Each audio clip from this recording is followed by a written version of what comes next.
A'udzubillahi minasyaitonirrajim. Bismillahirrohmanirrohim. Allahumma srohli sodri wa yassirli amri wahlul uqdatam min lisani yafqahu qawli. Assalamualaikum warahmatullahi wabarakatuh.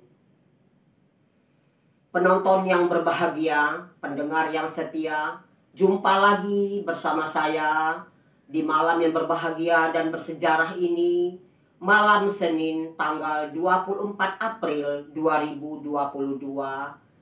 Dalam acara saya di sini akan bercerita tentang cerita rakyat. Jadi pada malam hari ini saya bukan tausiah yang berdasarkan firman Allah Subhanahu wa taala atau berdasarkan Al-Qur'an dan hadis.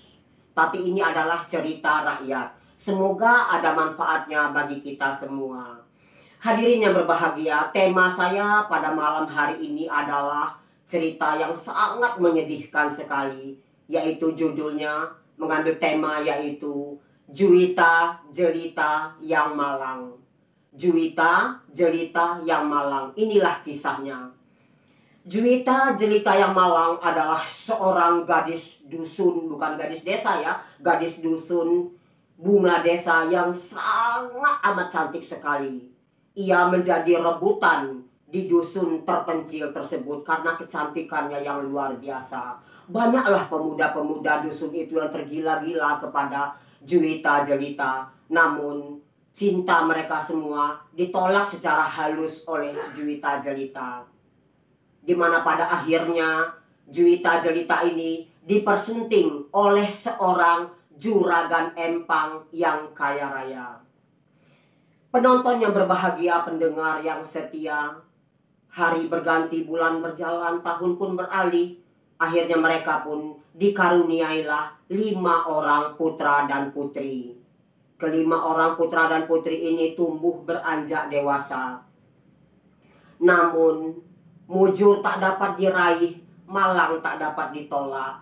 Persaingan bisnis di antara juragan empang itu membuat suami dari Juwita Jelita yang Malang ini ditemukan oleh penduduk di tengah sawah dalam keadaan tak bernyawa.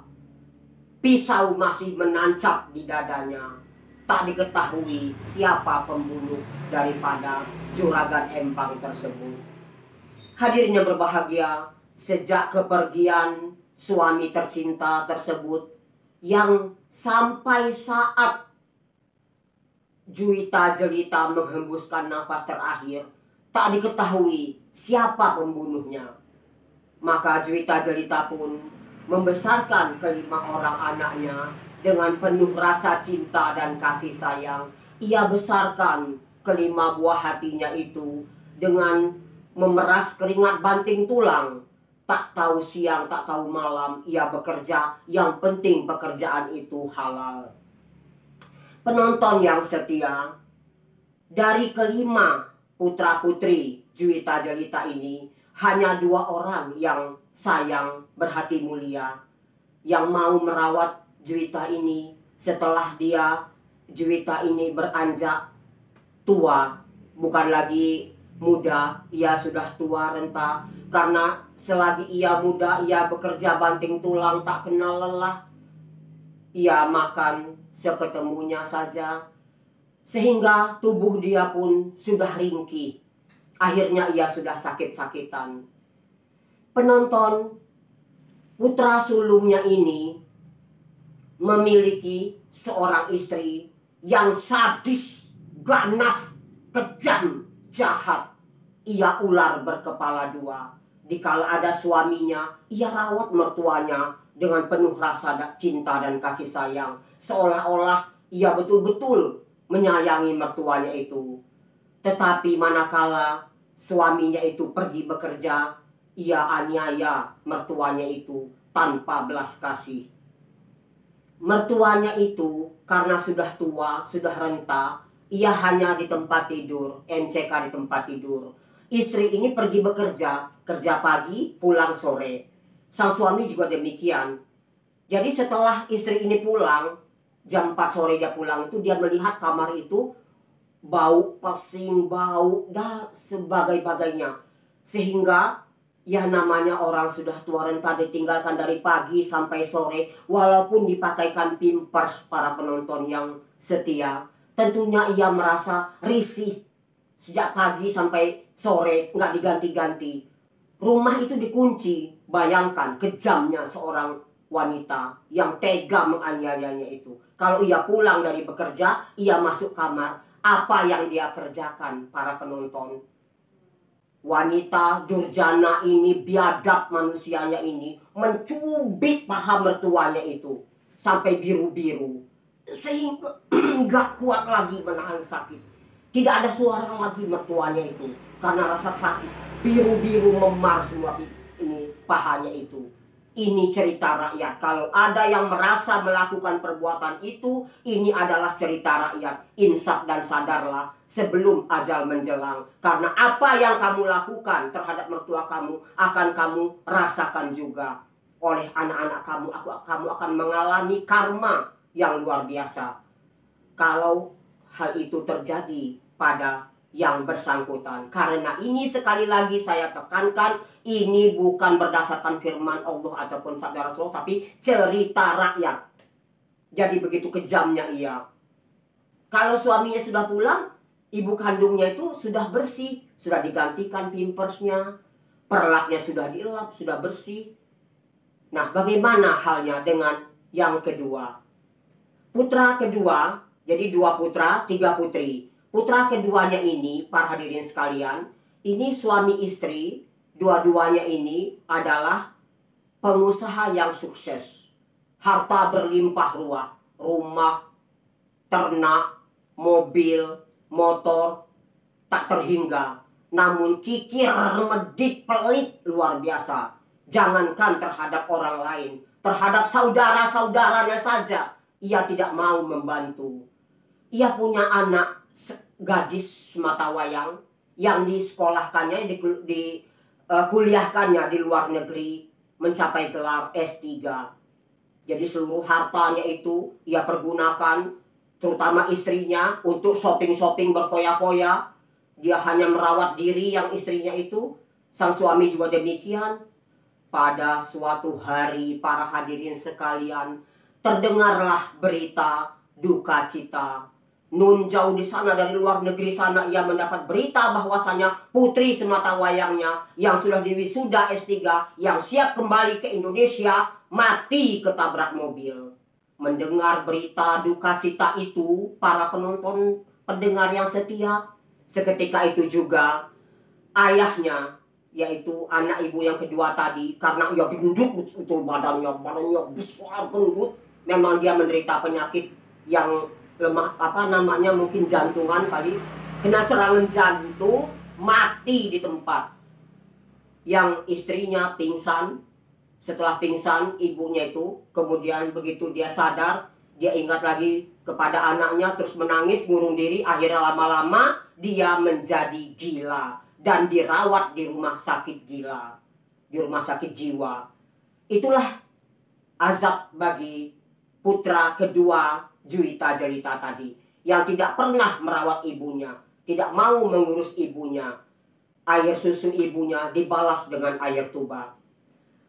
Penonton yang setia, pendengar yang budiman, kalau putri ketiganya ini, baik suami maupun istri, kedua-duanya adalah pasangan yang ideal, yang soleh dan soleha. Anak-anaknya pun berbakti. Ia mempunyai pesantren dan ia terpandang di dusun itu. Ia sangat dihargai oleh penduduk dusun tersebut. Ia merawat adiknya yang nomor 5. Karena yang nomor 5 ini, adiknya ini cacat. Penonton sekalian, pendengar yang setia, ia tidur saja, tapi ia makan, minum, sebagainya itu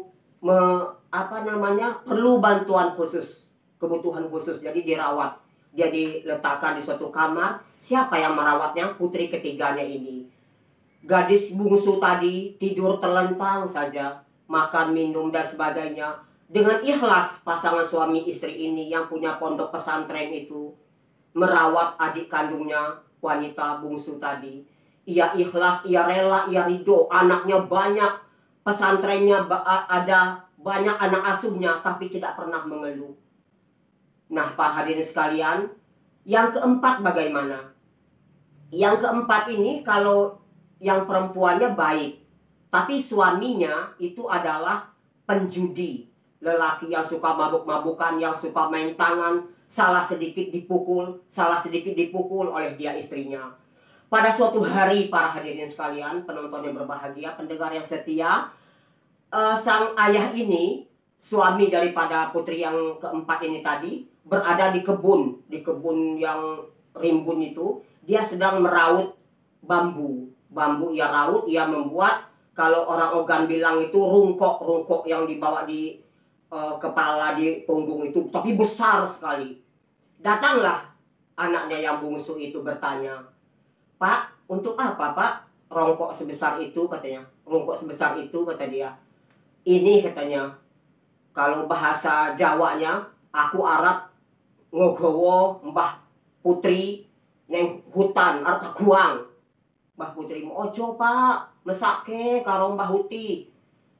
Men, aku wis kesel karo simbokmu kiku. Simbokmu sing iku. Mising, nguyuh apa-apa. Aku ora iso maem iso apa-apa bahasa Jawanya. Kalau kata orang Ogannya itu luye lah, kesal dia ngurusnya itu." Nah, mendengar itu dilihat oleh balita tadi, anak baru usia 10 tahun. Mendengar kata-kata bapaknya, direkam di otak kiri dia. Oh, begitu caranya. Dia esok harinya pergi juga ke hutan yang agak sepi itu. Dia juga meraut itu. Bapaknya nyari kemana-mana.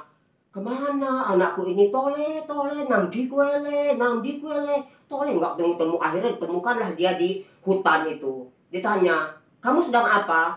"Aku pada karo ayah, karo bapak. Aku ya arep buat iki. Aku tak guang bapak kok neng hutan," kata dia. Sadarlah ayah itu bahwasanya apa yang ia lakukan akan dilakukan juga oleh anaknya terhadap dirinya.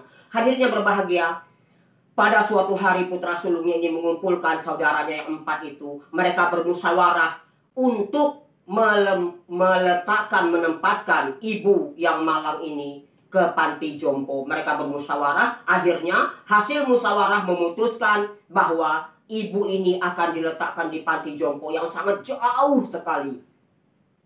Sesampainya musyawarah berakhir begitu, akhirnya ditanyakanlah oleh adik-adiknya, siapa yang akan membawa ibu ke panti jompo itu. "Saya," kata putra sulungnya. Putra sulungnya ini tidak tahu perbuatan istrinya yang durjana itu, karena tidak ada yang memberitahu kepada dia. Dia mengira istrinya itu baik saja.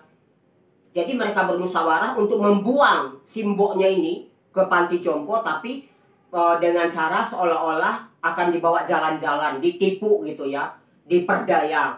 Akhirnya pagi-pagi hari dibawalah ibu yang malang ini. Ibu tadi yang duduk di kursi roda, yang memang tubuhnya sudah renta, sudah tua renta, melihat pemandangan kiri kanan senang sekali, senyum ibunya.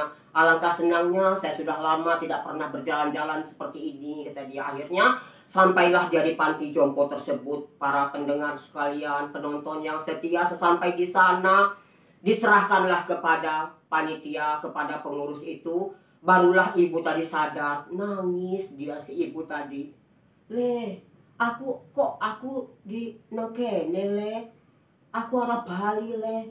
Nangis juga putra sulungnya itu. Tapi apa hendak dikata, semua 4 orang anaknya ini nggak ada yang sanggup ngurusin mbok ini. Akhirnya dengan derai air mata, putra sulungnya ini pulanglah ke rumahnya. Hadirin yang berbahagia, malam hari nggak bisa tidur putra sulungnya ini, selalu terbayang wajah ibunya. Ilham datang kepada dirinya bahwasanya ibunya itu ingin pulang, selalu melambai-lambaikan tangannya. Sehingga keesokan harinya, baru semalam si mbok itu ada di sana, dijemputlah oleh putra sulungnya itu. Kagetlah ketua yayasan itu, ketua panti jompo itu. "Mengapa?"